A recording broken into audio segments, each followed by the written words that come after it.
Thank you very much for being with us. It's a good time for this country. We have the hottest country anywhere in the world. I think you're hearing it from a lot of people, not just from me.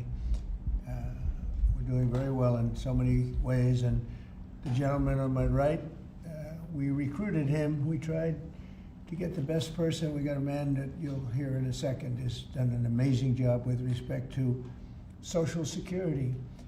He's running it, and he's running it like nobody ever even dreamt possible. And it's the 90th anniversary right now of Social Security. So today we celebrate that 90th anniversary of one of the most significant pieces of legislation ever signed into law, the Social Security Act of 1935, and we're going to make it stronger, bigger, and better. Really doing a job. In the campaign, I made a secret pledge to our seniors that I would always protect Social Security, and under this administration, we're keeping that promise and strengthening Social Security for generations to come. You keep hearing stories that in 6 years, 7 years, Social Security will be gone, and it will be if the Democrats ever get involved, because they don't know what they're doing. But it's going to be around a long time with us. Very much, you'll be surprised to hear some of the numbers. I'm delighted to be joined by the Commissioner of the Social Security Administration, Frank Bisignano. Oh, in the world of business, in fact, I wrote some of the little things down that he's had an amazing. He was Chief Operating Officer of J.P. Morgan Chase. He worked for Jamie Dimon, and Jamie Dimon said that he was amazing. So think of that, Chief Operating Officer, J.P. Morgan Chase, had a storied career. Then he went to First Data. For those in the business, you'd know it's the largest payment company anywhere in the world. And worked for Henry Kravis, and it was in big trouble. He took it over as CEO. He made it incredible. They merged with Fiserv, and he became CEO of that, and that became extremely successful. I was in Milwaukee. I guess they have the Milwaukee Arena, and where we had some good success and some good speeches. But he's a really legendary guy, and he wanted to do this. I mean, he just wanted to straighten out Social Security because he loves our country. And what he's done in a few months is amazing. Almost 60 million American seniors rely on Social Security for peace of mind and a life of dignity and retirement. These Americans paid into the system, and they deserve leaders in Washington who are going to protect the benefits they've had and protect Social Security. Under Biden, Social Security went down like nobody's ever seen. It deteriorated. There's never been anything like it. The 4 years of Biden were very, very destructive. It couldn't have gone on much longer. Social Security was going to be destroyed. It was being destroyed. The average call wait time reached an all-time high of more than 42 minutes. Field office wait times were at 32 minutes, which is unheard of, and the disability claims backlog was the longest ever in recorded history. In other words, it was run just like the country was run. It was run really badly. But I'm pleased to report that under our leadership, and Frank in particular, the changes he's made and what he's done is sort of a miracle. Sort of like what happened with the country as a whole. Field office wait times are now down 30% since last year, and it looks like it's going to a total record number. And the record was set in a long time ago when the world was a lot different place. We're gonna beat that record. Call wait times are down 73% while serving twice as many customers per day.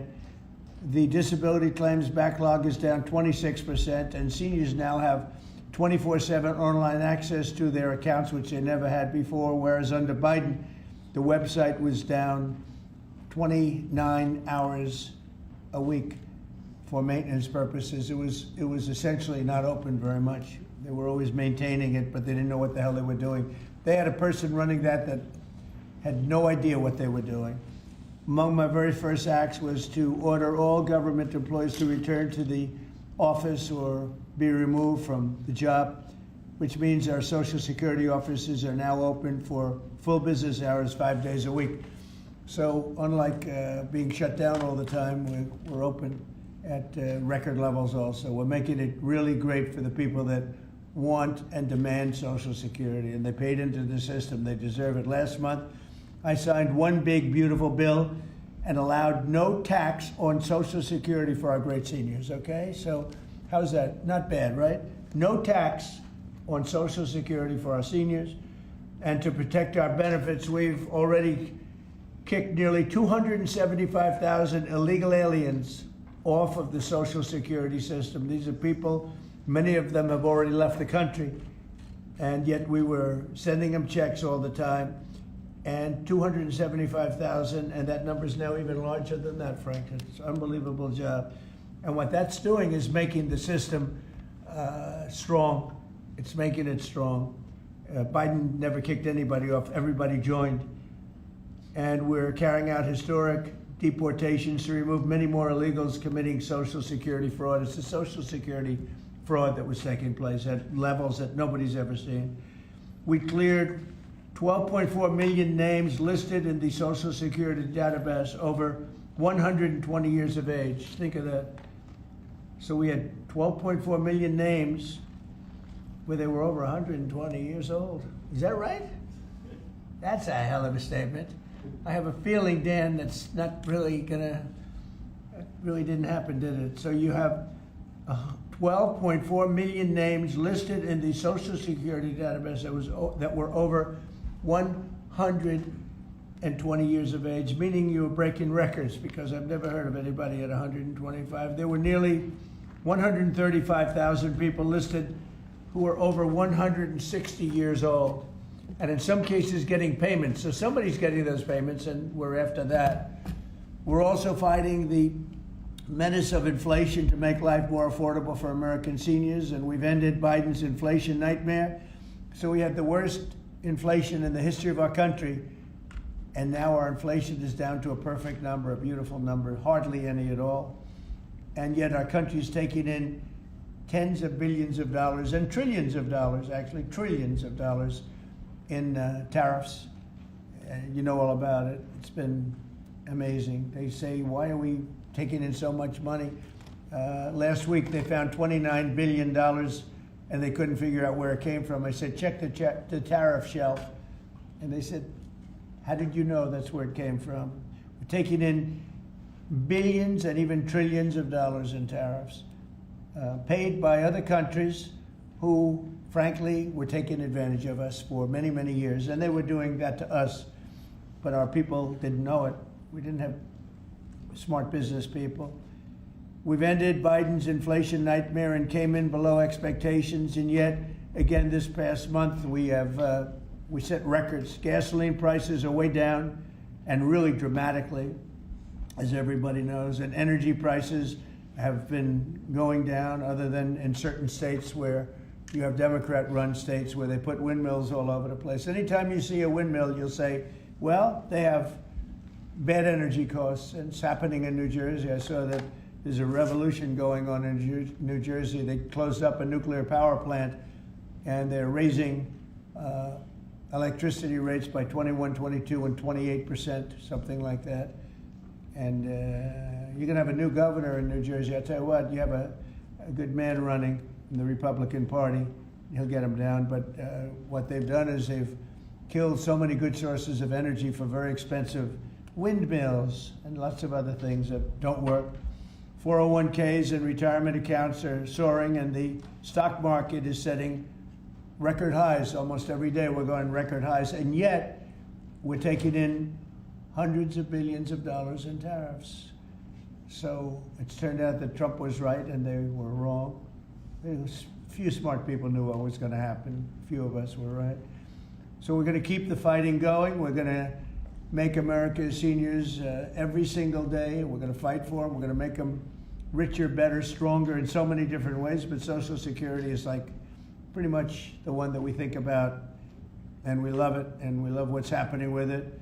And it's going to be good for 90 years and beyond.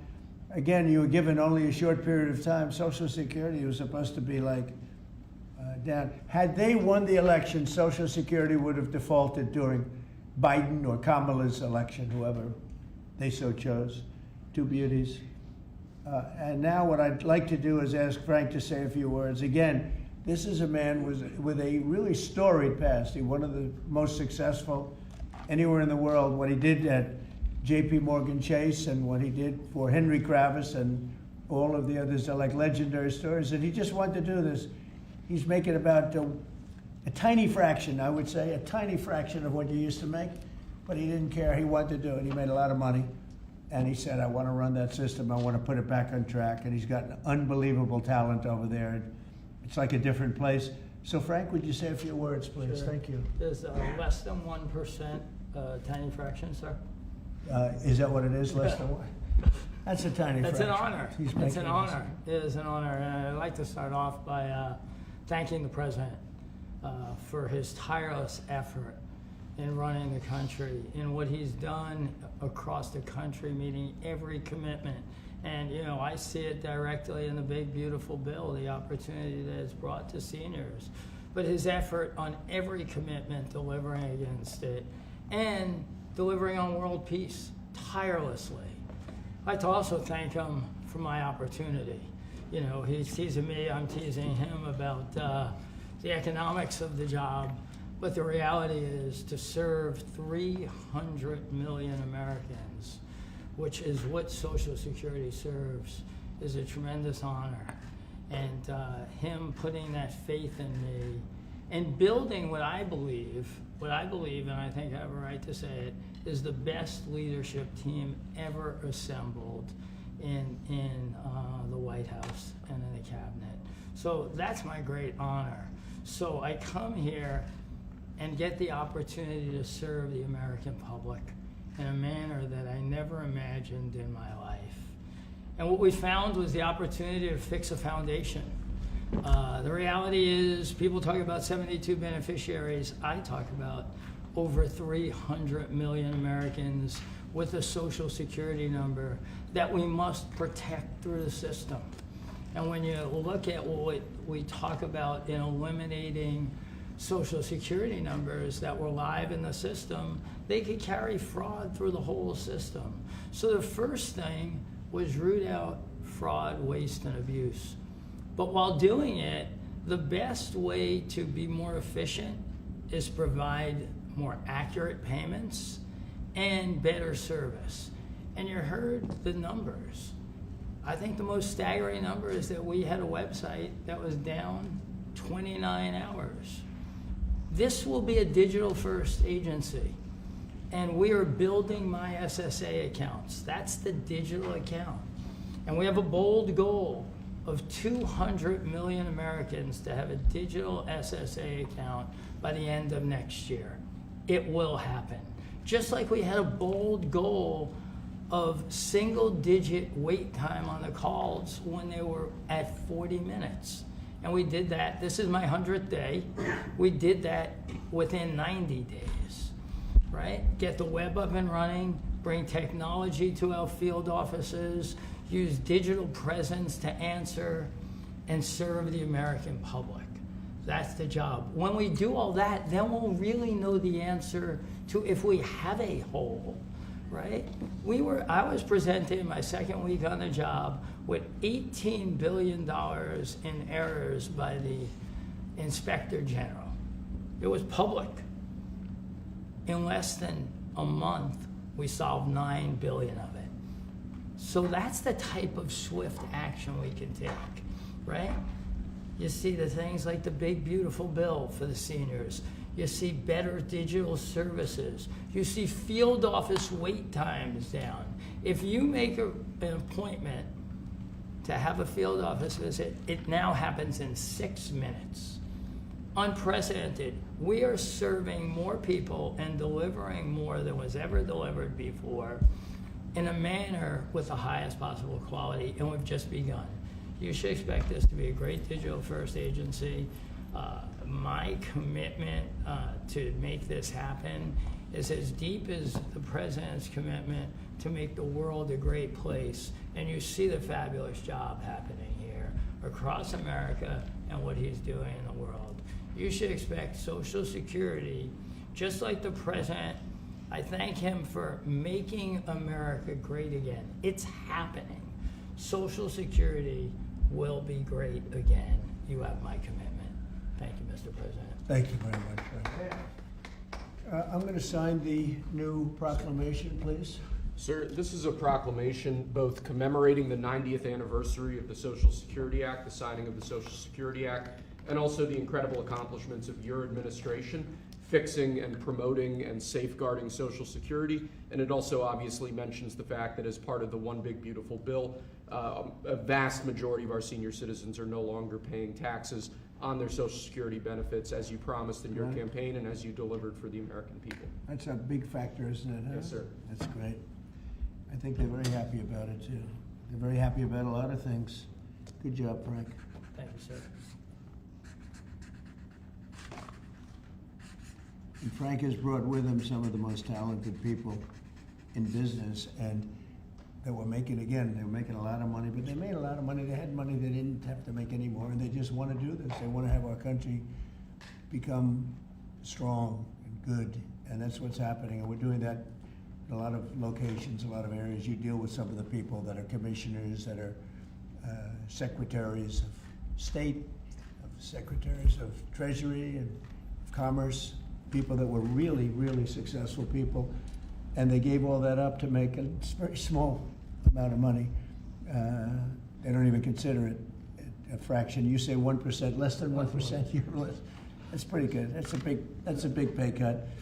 But Frank is one of the most outstanding of all. His career has been incredible, and you just have to look at what happened at J.P. Morgan Chase and look at what happened with First Data. First Data was the biggest company of its kind in the world, but it was not going to make it. He went in, and it became a tremendous success. And merged into another company, and he became the head of that company. Then he said, "Let me go save Social Security," because as big as that stuff is, it's small potatoes compared in terms of numbers, right? In terms of numbers, these are big numbers. Government numbers are big numbers. So I want to thank everybody for being here, but I'm really proud of you, Frank. And here's your proclamation, and let's take a look at what that looks like. Signed by the human hand. For a change. That's good, right? Do you have any questions for Frank? How about questions for Frank? Mr. President. For Mr. Frank? President, Yes, on Social Security. Please. first and foremost, this was a major campaign promise that you had. 2023, it was one of the first Agenda 47s that you put out. It was titled, "We Must Protect Medicare Right. and Social Security." Why was this important for both of you to get done, and given the fact that it'll impact millions of lives?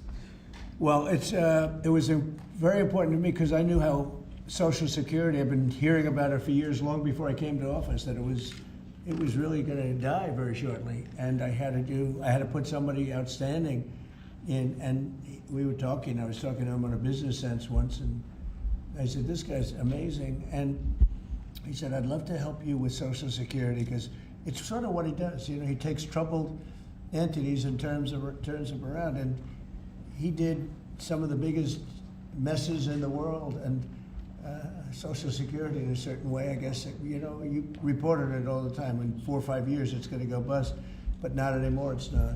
And he's got it turned around so well.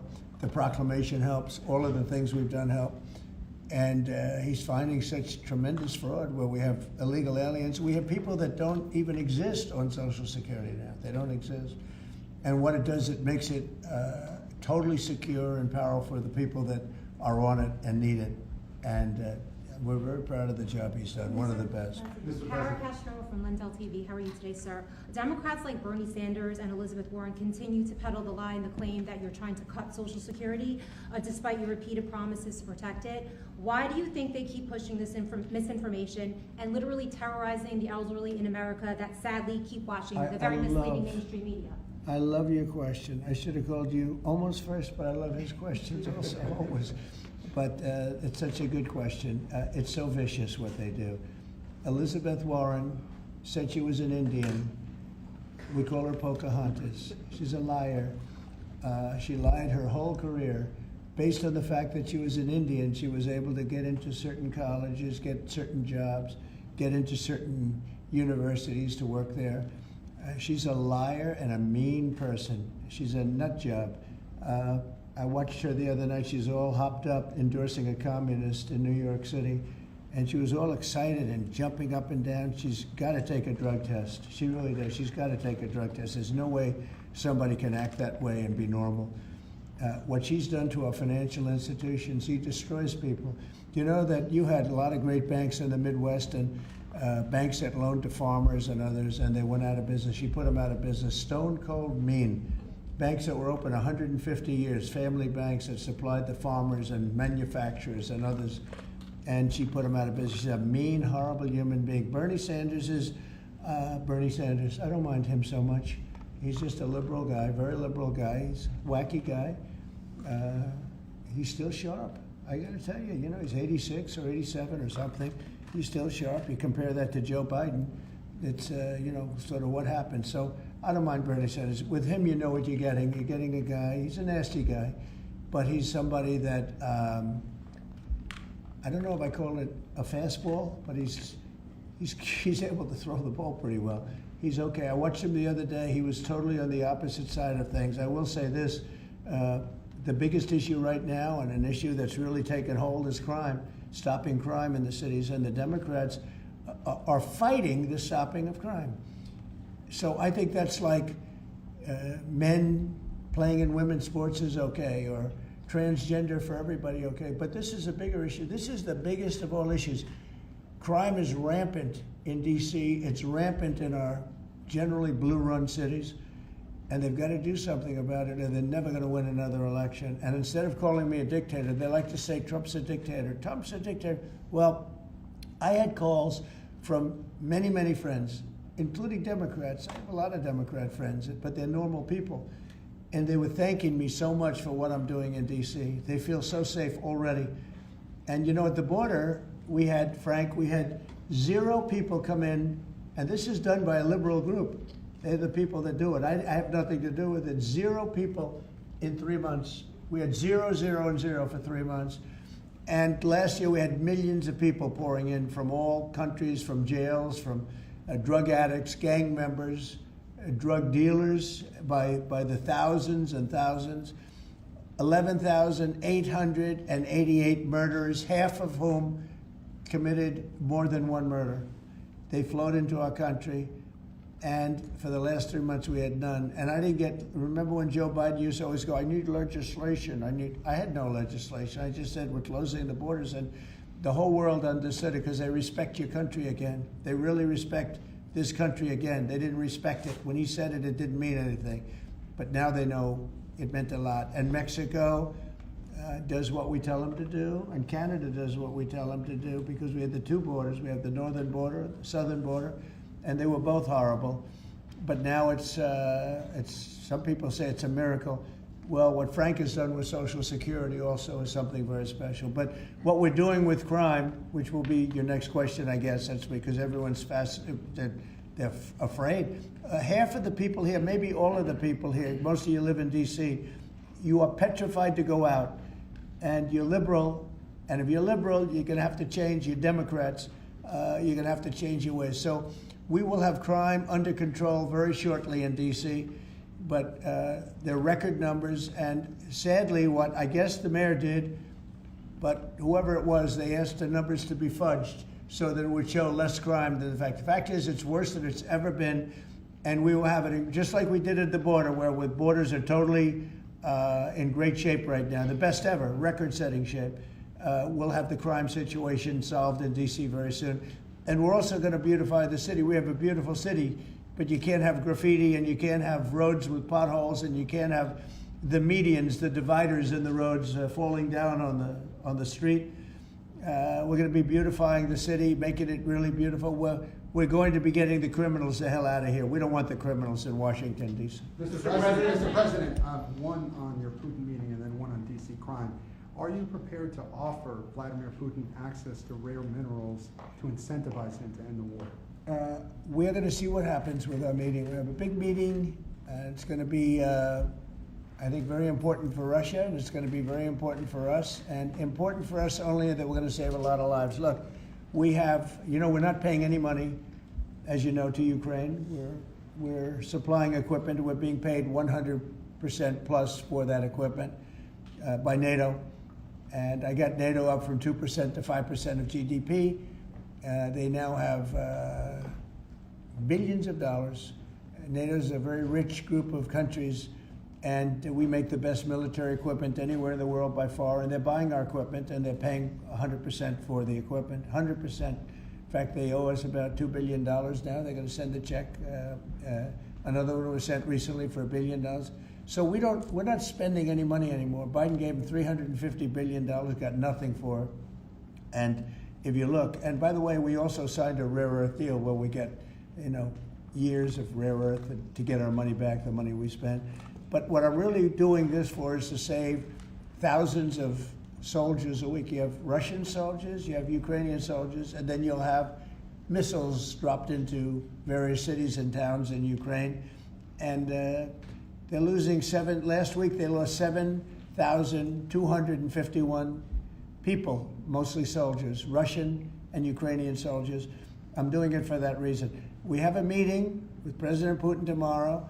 I think it's going to be a good meeting, but the more important meeting will be the second meeting that we're having. We're going to have a meeting with President Putin, President Zelensky, myself, and maybe we'll bring some of the European leaders along, maybe not. I don't know that it's going to be very important. We're going to see what happens. And I think President Putin will make peace. I think President Zelensky will make peace. We'll see if they can get along. And if they can, it'll be great. I've solved 6 wars in the last 6 months, a little more than 6 months now, and I'm very proud of it. I thought the easiest one would be this one. It's actually the most difficult. We had one war raging, as you know, for 37 years. One in the Congo with Rwanda was raging for 31 years. We solved 6 of them, made peace, not just solved them, we made peace. If you look at Pakistan and India, planes were being knocked out of the air. 6 or 7 planes came down. They were ready to go. Maybe nuclear, we solved that. I thought this would be maybe an easier one. It never made sense, this war. It would have never happened when I was president. If I were president, this war would have never happened. But millions of people have been killed. And I'm there for one reason, to see if I can solve. This was Biden's war. This isn't my war. I want to see if I can stop the killing. Yeah. But rare earths, do you plan to offer him access to that at all? We have great rare earth. We made that as payment for all of the money that we've spent so foolishly in Ukraine. We spent $350 billion. Now Europe spent $1 billion. That's a lot of money. They spent $100 billion. That's a lot of money, but we shouldn't be spending a lot more money than them, and they understand that. And I think that's maybe why we're not spending money anymore. We're not spending any money. They're paying us for everything. So people are shocked when they hear it. They don't even understand. They don't even write about it. But we're not spending money, but we are spending a lot of time trying to get the war solved. If we can get the war solved, we'll be very happy. As far as rare earth, that's very unimportant relative. I'm trying to save lives. And on DC crime, sir, on DC crime. Do you have a message for the Democrat lawmakers like Nancy Pelosi or media who are saying, after living here for many years, that there is no crime and you're trying to start a new news cycle? It's another reason why the Democrats lost the election in a landslide. They lie. It's just lie. Look, the crime is very bad. I think they'd be much better off saying, we want to help President Trump with the crime because it's an epidemic. It's a tragic situation. It's the worst it's ever been. And we want to help President Trump with the crime, as opposed to, he's a dictator. He's a dictator. People are so happy to see our military going into D.C. and getting these thugs out. As you know, we arrested a lot of people yesterday. We arrested a lot of people today. We're getting people that have arrest records that you wouldn't believe. 28 arrests, 15 arrests, brutal, brutal people. And we're going to have to do something about this cashless bail, because people shoot somebody, they kill somebody, and they're out on the street in less than an hour. Now, that's when it's all started, in New York, in Chicago, Los Angeles. You take a look. If we didn't go to Los Angeles to help this incompetent governor and a mayor that doesn't know what the hell she's doing, if we didn't go to Los Angeles, you wouldn't have a big part of it burned down. The other part of it would have burned down too. You would have not had, I don't think you would have been able to have the Olympics. We have the Olympics. I have a lot at stake with that, because I'm the one that got the Olympics. I got it in my first term, and I was saddened because I got it for what would be my third term, okay, which turned out to be second term. And the Olympics, it's a great honor, but I felt badly because I said I won't be president when the Olympics came. Well, through circumstance, I am president. I want to make sure the Olympics is great, the World Cup is great, and the 250, maybe the most important of all, is the 250-year celebration is great. So what's happening is we will work very hard. You would not have had, I don't believe that if I didn't send in the troops, I don't think you would have had Los Angeles in condition to have the Olympics. I think you would have had to tell them, I'm sorry, you're going to have to go someplace else.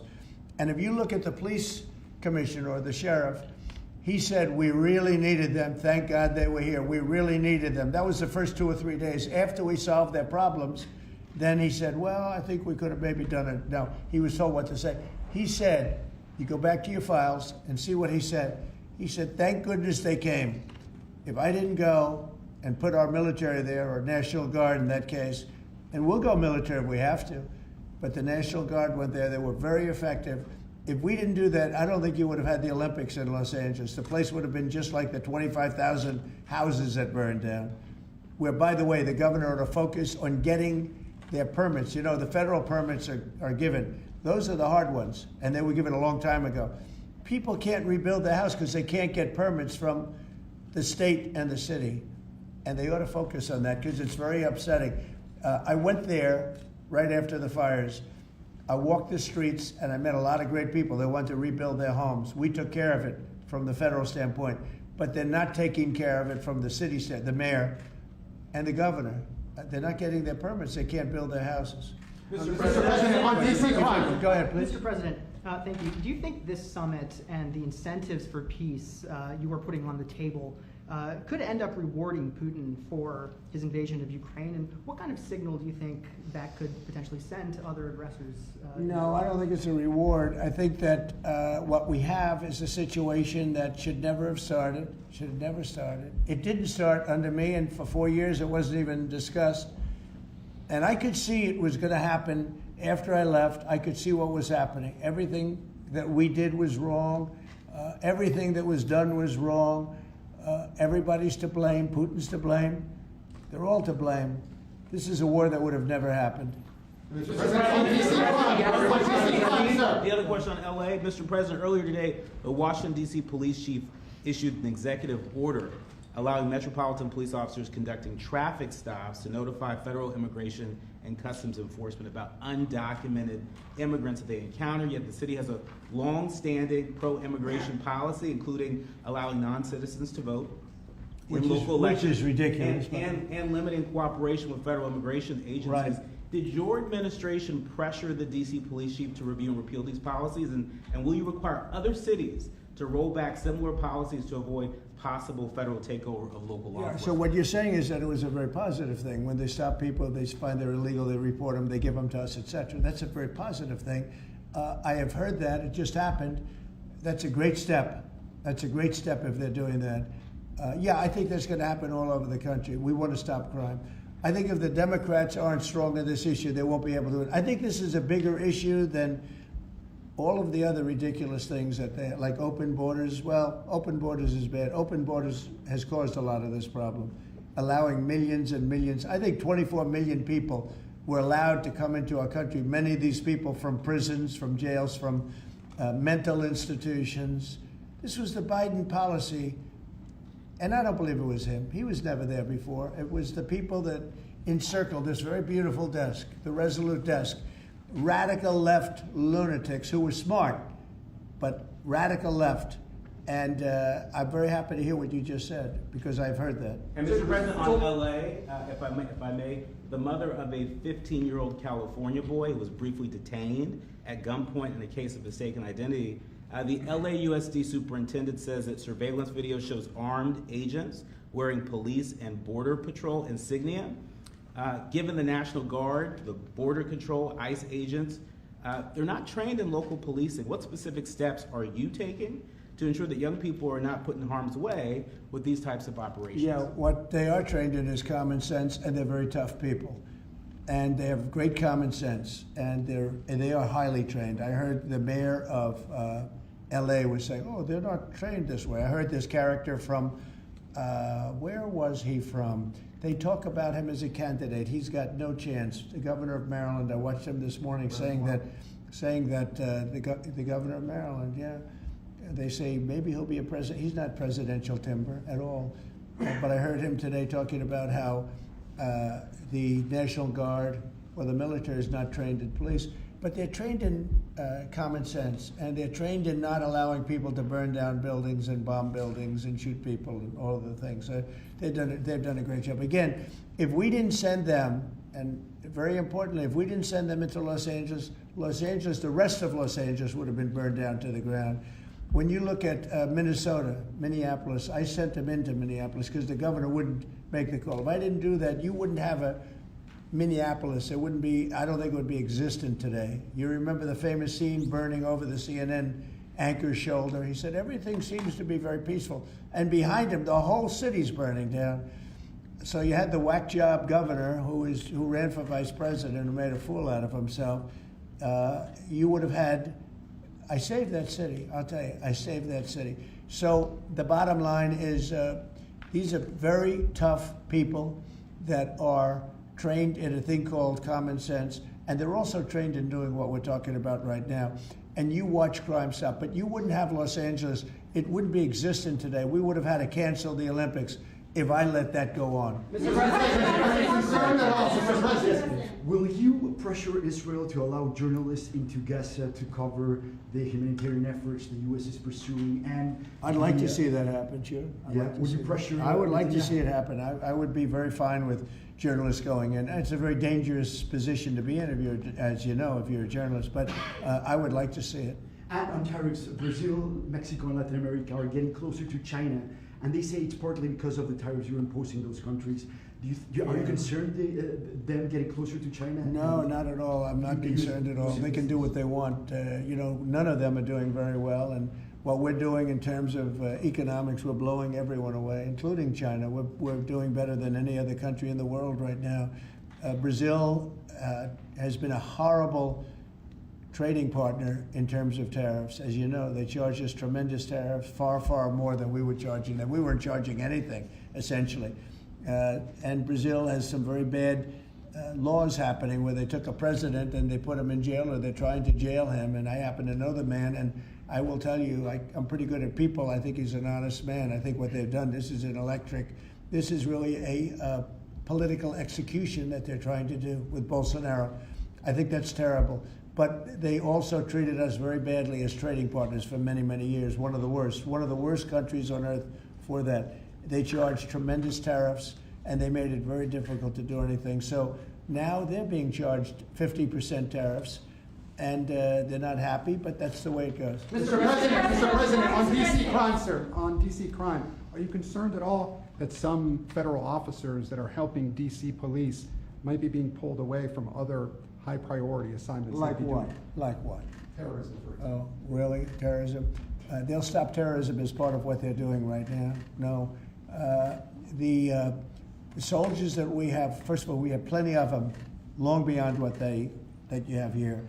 We're just using a very small force. You know, in Washington, D.C., they have thousands of police. They have a lot of police, but the police weren't allowed to do their job. We have a lot of great ones, and you have some that weren't so good, to be honest, but they weren't allowed to do their job. But now they are allowed to do their job, and essentially it's only 2 days, but you look at the numbers already, they're dropping.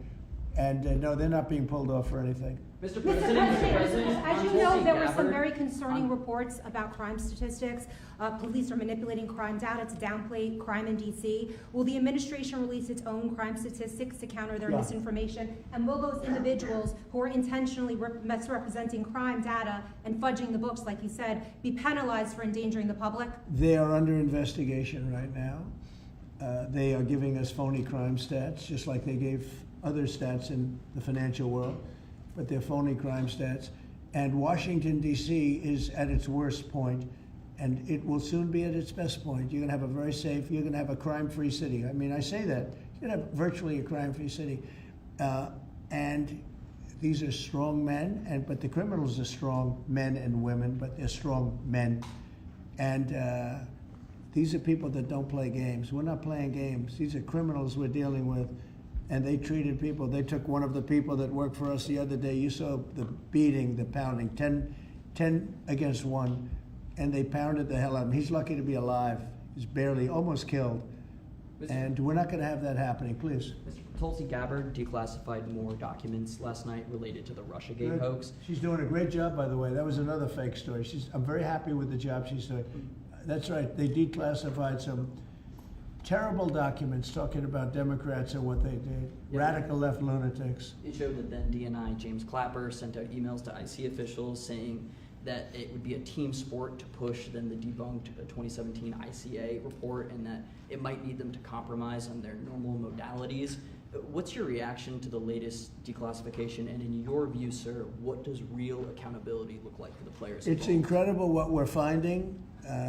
Absolute proof of guilt. And we'll see what happens. But Clapper and Comey and that whole group of criminals, they're criminals. And they made it very tough. You know, they did the fake Russia witch hunt that lasted for 2 years.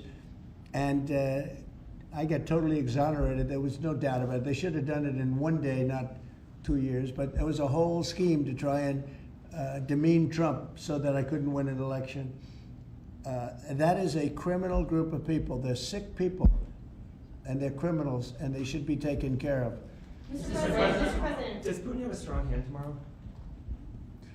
Well, he came to our country, and I heard CNN fake news talking about that was a big win for him. Normally, you would say the opposite, but they said, oh, it's a big win that he came here. Normally, we would say the opposite, he came here.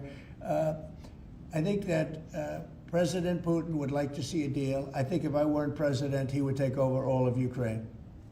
It's a war that should have never happened. Mr. President. If I weren't president, in my opinion, he would much rather take over all of Ukraine. But I am president, and he's not going to mess around with me. Mr. President, on Russia, Mr. President, would you support or agree to reducing NATO troops in Europe, in countries like Poland, in order to get Russia to agree to a peace deal?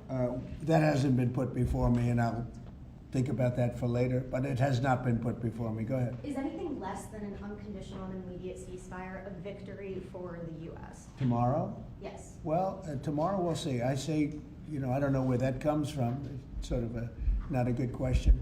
I would say that tomorrow, all I want to do is set the table for the next meeting, which should happen shortly. I'd like to see it happen very quickly, very shortly after this meeting. I'd like to see it actually happen maybe in Alaska, where we just stay because it's so much easier.